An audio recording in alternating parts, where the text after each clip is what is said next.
শুভ বিকেল বন্ধুরা, তোমরা সবাই কেমন আছো? আশা করি সবাই ভালো আছো।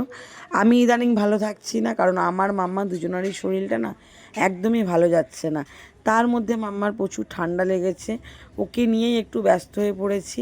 আর তোমরাও অবশ্যই সেটা দেখে বুঝতে পারছো, কারণ না ঠিক করে কিছু পোস্ট করছি, না কারোর পরিবারে যেতে পারছি।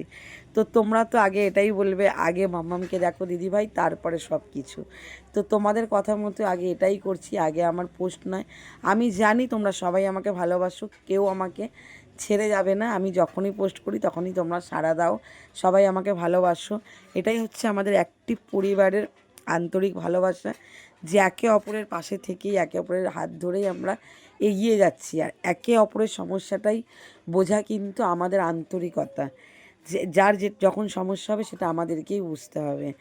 তোমরা কি বলো? আমার মতে যদি তোমরা সবাই একমত থাকো তো অবশ্যই জানিও, আর যদি আমার কথা ভালো লাগে অবশ্যই কিন্তু জানাতে ভুলো না।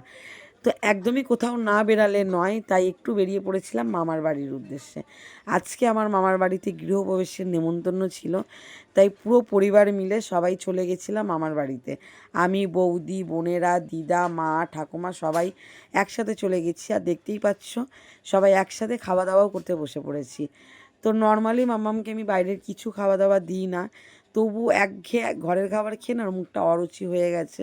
তার উপরে যেহেতু শরীরটা ভালো নেই, তো এখানে ঝাল ঝাল কড়াইশুঁটির কচুরি করেছিল বলে মাম্মামের হাতে একটু, পুজোর প্রসাদ যেহেতু, হাতে দিয়ে দিয়েছিলাম। কারণ ও খেতে দিচ্ছিল না, কাউকে ডিস্টার্ব করছিল। তো মা আগে খেয়ে নিয়েছে, তারপরে মা ওকে ধরলো, তো তারপরে আমি ফাইনালি খেতে বসলাম। তার আগে আমি বসেছিলাম খাওয়া দাওয়াতে, একটু একটু খাচ্ছিলাম। তো আজকের মেনুতে ছোলা ভাটোরা, আলুর দম, ছোলার ডাল, আইসক্রিম, ভেজিটেবিল চপ, বাসন্তী পোলাও, রাধাবল্লভী, অনেক কিছু হয়েছিল, পাঁপড়, চাটনি, মিষ্টি।